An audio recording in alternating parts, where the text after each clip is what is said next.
Hi everyone, we're going to talk about this meeting's code. Here is the correct version of the code that was sent into the chat.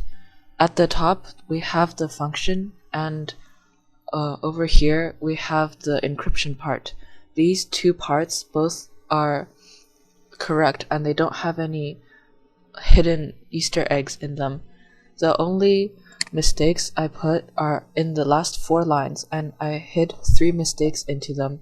The first one is because we're opening fw name, we have to define ciphertext.txt into fw name instead of fname, so this line is not right.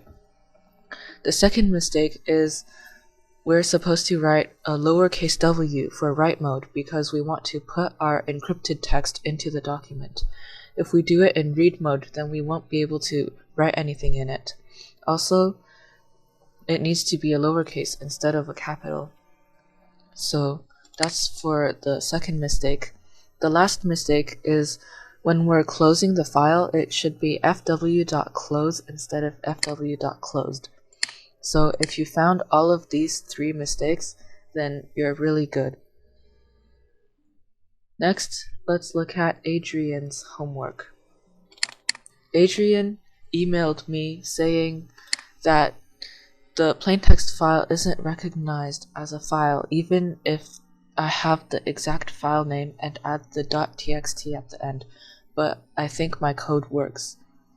So at the code, I think the reason was because you wrote it like tf equals, you wrote it like this with the brackets beside the open, but it should be open and then brackets. You also need to specify that you're doing it in read mode.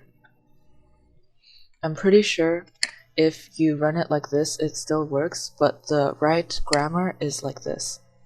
Otherwise, your code is alright. And since you put the txt file as brokenmessage.txt, so I created a brokenmessage.txt here and put a plain text into it. So if we run your code, we're going to encrypt this message. So it starts with possibly turns into QPTTJCMZ. So let's just say the first 3 letters are QPT and the last 3 letters are XBS. So because we didn't change the offset or anything, this is right, because when I run this original code, it also has this same result. The first 3 letters are QPT and the last 3 letters are XBS. So good job on the code. Just remember to do the formatting correctly. Next is Brooks.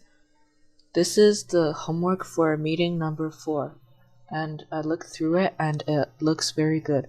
So you tried the different offsets and they all got the same result because they are basically the same thing, just going through the alphabet more times. So this code doesn't have any mistakes in it. And here is your code for the 5th meeting. At the top, the function is right, but at the bottom, at the last line, it should be fw.close instead of fw space close. So I changed it for you. Now when we run it, it's going to encrypt this plaintext.txt.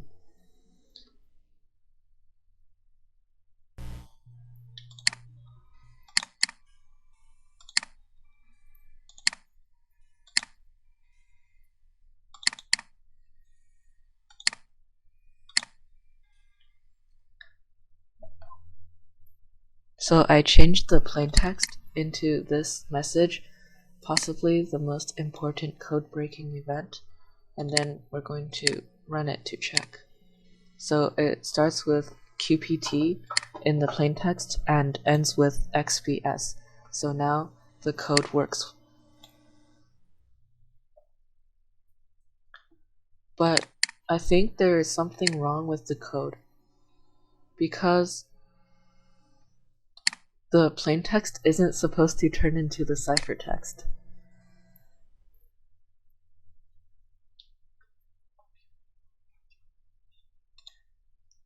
So I found another mistake in the code. Previously, you wrote fw equals open fname in write mode, but fname is the name for plaintext.txt. We want to open the ciphertext.txt, which we gave to fw name. We want to find the ciphertext and then put it into the ciphertext file, so we should open the ciphertext file in write mode instead of the plaintext file. So previously we were reading the file and then changing it into the ciphertext, but we want to read the plaintext file and then create a new file with the ciphertext in it. So now after we change it to open fw name in write mode, when we run the code, it's going to create a ciphertext file .txt, and which has the ciphertext in it. So now it has created a new file called ciphertext, and it has the right ciphertext because it starts with qpt and ends with xvs. And if we look at the plaintext.txt, it is the same as before. So this is how we wanted it. So you need to do fw name instead of fname and do fw.close instead of fw space close. Yeah, that's it for the number 5. Next is Brian's.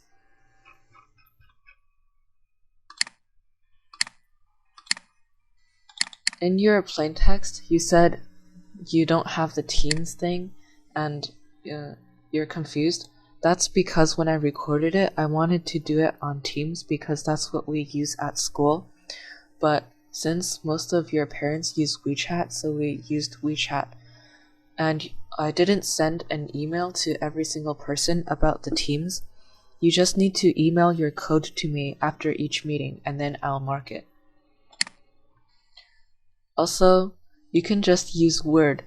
Write your stuff in Word, and then autocorrect it, and then put it in here. But yeah, that's a good point.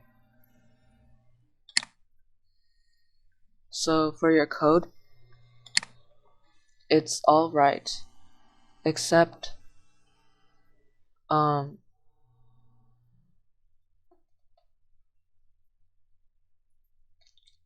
here you defined ciphertext.txt into fname, but then opened fwname, which is not existent. So either you can either say the ciphertext.txt is fwname and then open fwname, or if you define it as fname, you need to open fname. So I changed it to fname. And then now when we run it, it's going to encrypt your message. So hello everyone turns into this, and then I turns into J, which is right because encrypting it with 2601 is the same as encrypting it as 1, which we tried in the last meeting. So your code is good, except for making sure to open the same file as the name that you defined. Next, I'm going to look at Ellie's. At the top, when you're defining the functions, there are a few mistakes in it, but I didn't correct all of them, but I put in the right function here, and I hope after you watch this video, you can look for the copy of the file that I sent, and then you can compare it with your own to see which parts you should correct. So here is the original function, and then everything else works, and it's good that you found all of the 3 hidden mistakes that I put. So we're going to run your file with the plain text and generate the ciphertext.txt.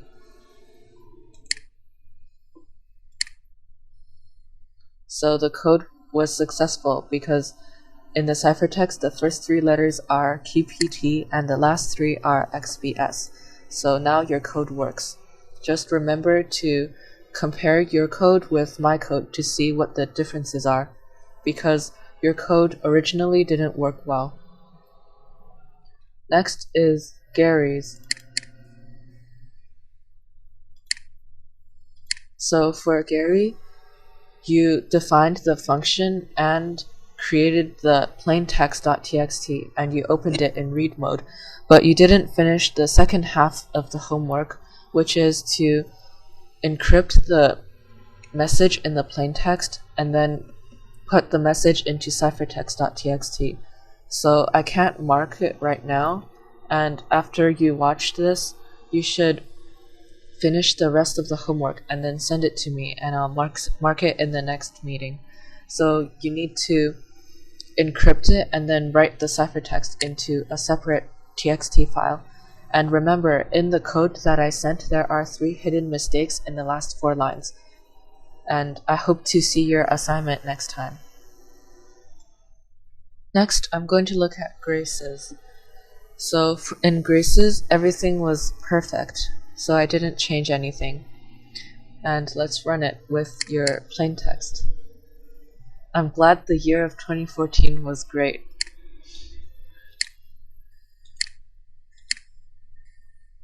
So I turned to J, which is right because J comes after I in the alphabet.